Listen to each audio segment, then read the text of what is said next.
Hey, you're watching RealiTEA with Mimi.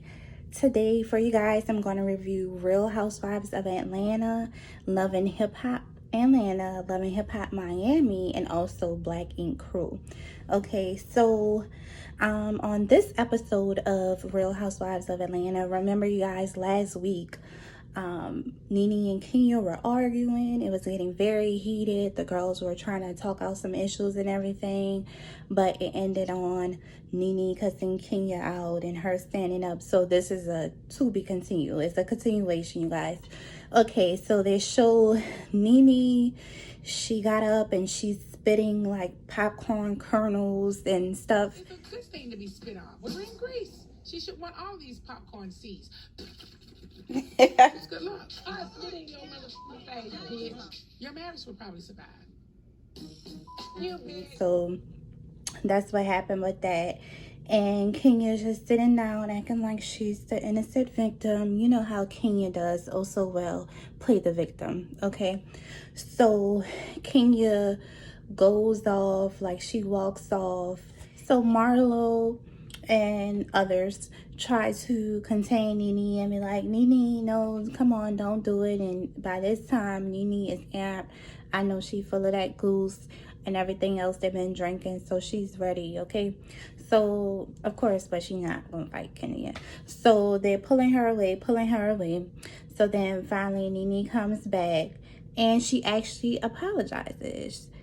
Because Kenya states that her problem is that Nene called her daughter a buffalo and all that. And it's like, whatever, Kenya. Like, Kenya holds on to grudges.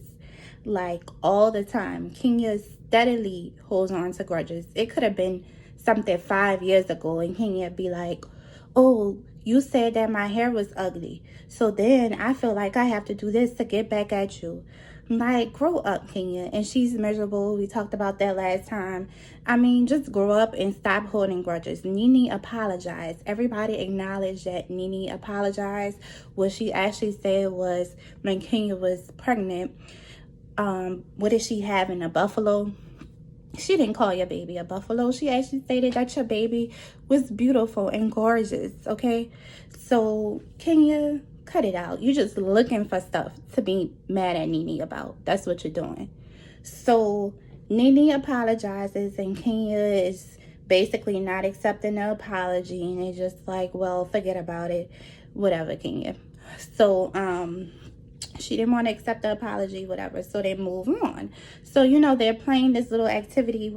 Marlo puts the crown on and she's like, Kenya, I have a problem when you came to my hair show and you had this parade or whatever. And so, of course, Kenya, always the victim, always with an excuse, always on the defense. Oh, that's because you were talking about my mother and all this. Now, this happened 50,000 years ago. Come on, Kenya. Come on. And so Kenya, like, you know what? I'm not going to do this. I'm not going to do this. So she gets up and walks. And, of course, her little puppy, Candy, follows her. So she's, like, going off, like, I've been going through so much, blah, blah, blah. But the funniest thing of this scene, Kenya is about to trip and fall. I'll let you guys watch that. I didn't even want to do this. Like, I knew this was not the time. I get it. Time for this shit. I'm dealing with all this time for this. I get it, Kenya. Kenya is dealing with so much stuff at home. Like, she really is. Okay, so anyway, so Marlo says, I actually was going to apologize to Kenya, but of course Kenya walks off like she usually does. She's not able to accept the apology. Okay, so fast forward, the episode was kind of boring, y'all. They're playing games on the beach, blah, blah, trying to be team building stuff, whatever. So I'm just going to fast forward to later. So Candy has the bright idea to reenact this Nene and Kenya skit or something with Cynthia. And so they're presented to the girls and Nene is like, no, I'm not doing this. No, this is stupid. So she gets up, starts fussing with production. I guess they're trying to get her to stay for the scene. And Nene like, no, I flushed myself down the toilet. And Nene is gone, okay? Like, she's done for the moment, okay? So that's basically the end of the Greece trip, because that was the last night. Okay. So Love and Hip Hop Atlanta. So remember, you guys, last week, it ended with Carly Red, in all black in this church, acting like somebody died, and she calls all of her friends to come and see. Oh, what's wrong, Carly? What's wrong? Anyway, so Carly ends up telling the rest of the girls that she has been married to her dude, Arkansas Mo, for about a year, and she's getting a divorce. She wants a divorce because she's been through this with him. He cheated on her. She found a prostitute in their bed. She has receipts and all this stuff, and she's just over it, and she's tired, and she's oh, I'm sorry, you guys. I was bored. Okay, whatever, Carly. We knew it was not going to work. You're silly. You're too old for this, and cut it out. And then she claims that she didn't want to have a baby out of wedlock, and that's why her and Arkansas Mo got married. Really? You had the first baby out of wedlock because you have a baby already. You have a older daughter, okay? So let's continue on with the process. I mean, come on. You're old enough. Just do what y'all do. If y'all wanted a baby, cut it out. Stop making excuses for you marrying this man, okay? So her friends are like, oh, Carly, oh. But Mimi, she's kind of not having it. She's like, I don't know. But you guys, I couldn't focus that much on this scene because of what Erica and Rashida had.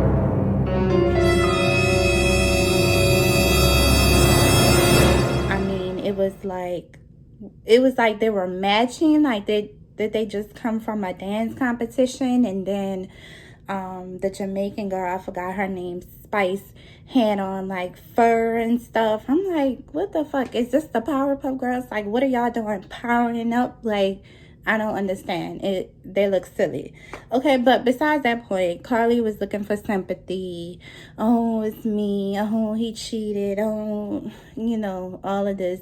You know it wasn't gonna work out anyway. Carly, none of your relationships work, and it probably never will, because you don't really want to be in a relationship. You just want to continue doing the thought things that you do as an elderly person. Okay.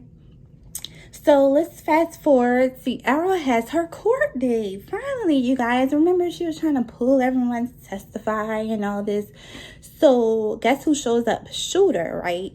So he comes out while they're still outside, waiting outside the court. They haven't went inside yet.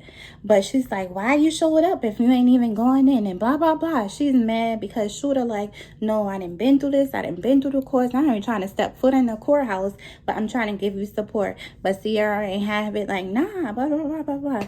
I'm like, really, Sierra? So also, Carly is supposed to testify for her because she agreed to it. Carly's trying to get there. Then she said she got the wrong courtroom from Sierra. Granted, she never shows up. She didn't make it. All they ended up doing was continuing the court date. Okay. So next, Sierra is looking for clothes for this party that she wants to throw because she don't know if it's gonna be the last time her family and friends gonna be together, and blase, blase, blase. Well, she looks crazy. Okay, look at the cottage cheese that's oozing out of Sierra. Look, she looks cheesy. Stop it, Sierra. You have kids. Come on, cut it out. Okay, so fast forward to Sierra's party. She's having her little shindig or whatever. So she decides to approach Carly, right? She decides to approach Carly like, why you didn't show up at my court date and all that and all that. So she ends up hitting Carly, right?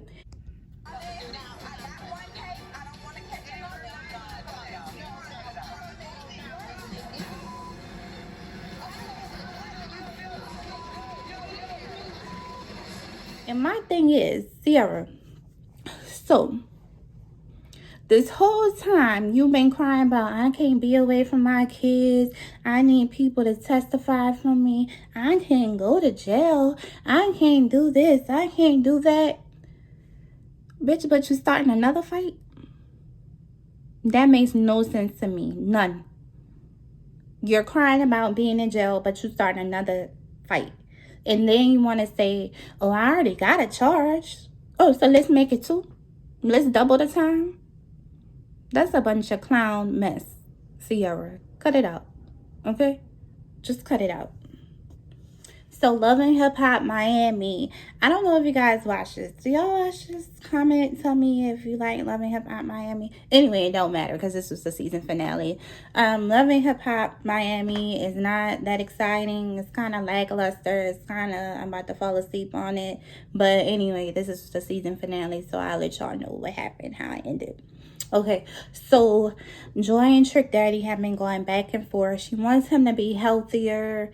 They got a divorce, but you know, she's still around a lot. They're involved with each other a lot. So she's like, you need some help. You need to be healthier, because Trick Daddy has lupus. He eats all these bad foods and stuff, and he's just not taking care of himself. He was arrested for that DUI, and she wants him to do better, right? So they invite their mutual friend, AJ Johnson, the actress or whatever. And she comes and she's supposed to be offering nutrition advice, right? But I can't stop staring at the ensemble, you guys. Look at this.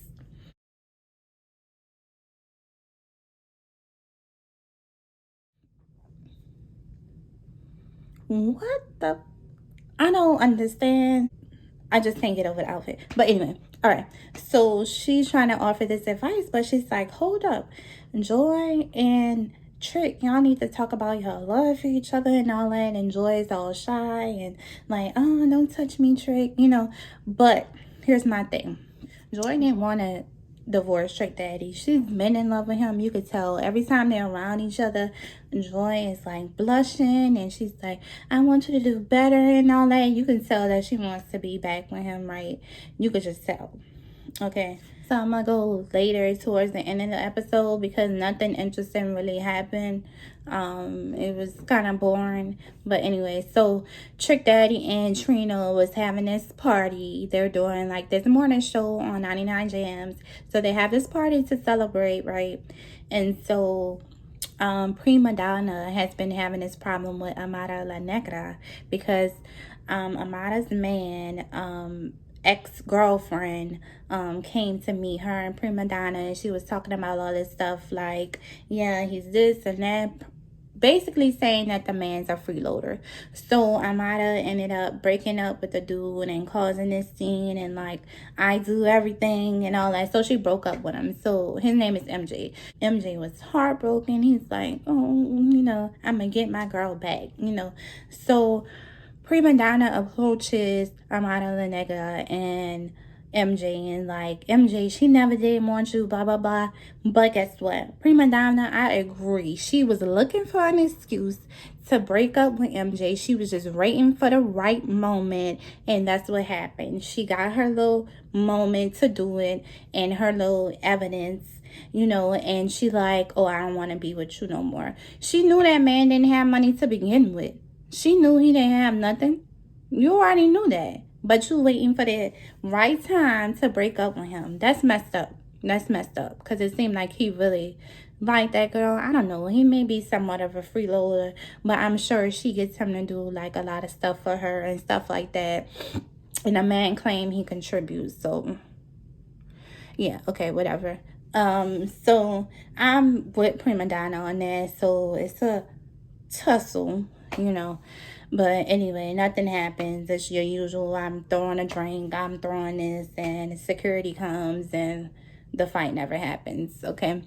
So also during the party, Joy and Trick Daddy end up talking, and Joy is telling Trick Daddy, like, you know, if you get your stuff together, if you start being healthier and really caring about yourself like everyone else cares about you, she was like, maybe you might have a chance that we can get back together. I'm like, They're so cute. Like, you can tell that Joy loves Trick. So good luck, you guys. Okay, so Black Ink Crew.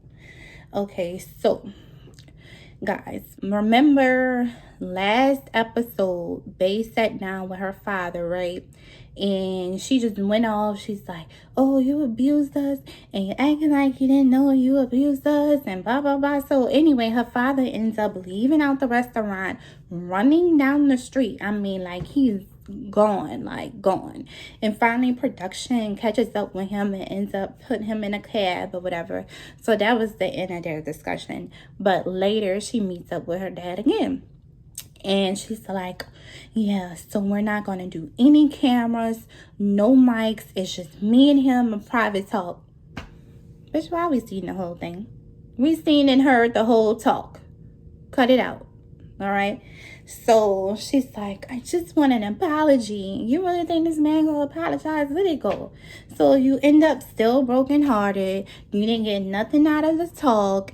And that's it. I don't know what you was really looking for. I really don't. Okay. So also during this episode, you guys, remember Walt and his fiance went to therapy last episode. So it's a continuation of that as well. She's saying she can't stop thinking about the past and she don't know if they should get married.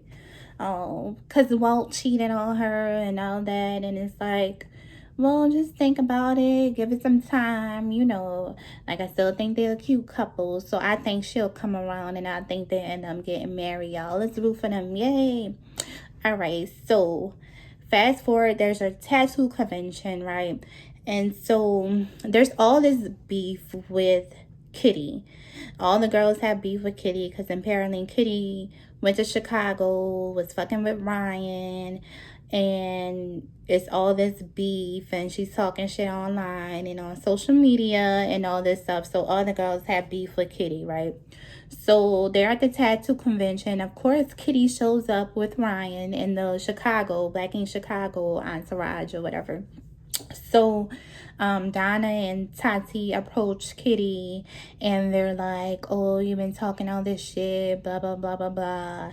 And Donna basically like, let us catch you outside, basically outside from all this. She was like, we hope these Chicago hoes got your back because we gonna get your ass, basically. And we both know Donna, we all know Donna got hands, okay?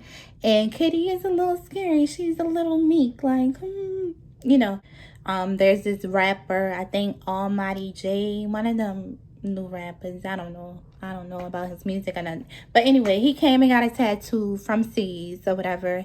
And so Donna started talking to him. And he's like kind of trying to flirt with Donna. But like on some play stuff, you know, like, oh yeah, I'm going to get your name tatted on me. And Donna started blushing because she's silly and she a thought.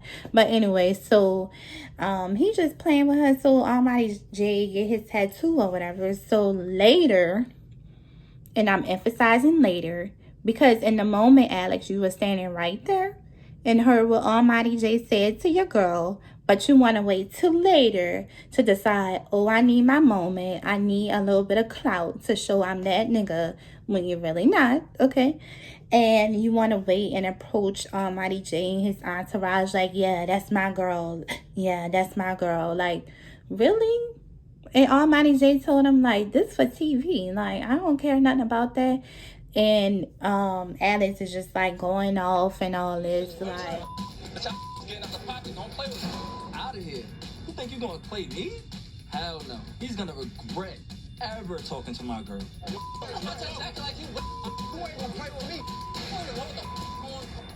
What kind of amateur going on right now? Can we not where we eat? This is exactly the unprofessional that was not supposed to happen. You ain't gonna fight with me. If you're going off because of that, imagine how much she would have to go off because of all the nonsense that Donna does and all the comments and y'all being in the public eye and all that. Just let that go. Like, and you not gonna do nothing. Like, you gonna step up to Almighty J. He about yay high. And you small too, but he's smaller than you. So that says something. So this the dude you trying to fight? Because he said he was going to get Donna's name tatted on him? That makes no sense, Alex. Sit your stupid ass down. So later, young Bae has this conversation with Kitty about like how she's been fake and talking shit and all that. Leave Kitty alone. If she want to fuck with Ryan and get played, because that's what happened. He went back to his baby mama Rachel like he always does. That's on her. Leave her alone. If she want to be silly, if she want another storyline, if she want more clout, then just let her do that. Okay? Leave that girl alone. But anyway, in true Love and Hip Hop fashion, it goes all the way left. So young Bae gets up, hits Kitty with her jacket like, then security comes and Kitty is scrambling. You know, she looks stupid. You can tell she don't know how to fight. Young Bae probably doesn't know how either. But of course they weren't going to fight. And Kitty is like, this shit is not over. It's not over.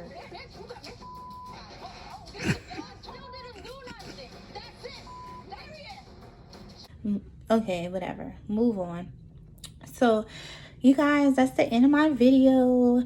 Subscribe to RealiTEA with Mimi. Subscribe, you guys. Subscribe to my channel. And also follow me on Instagram, RealiTEA with Mimi as well. That's reality_with_Mimi. You guys, and any comments, suggestions, feedback, anything, just leave a comment. See you guys later. Bye-bye.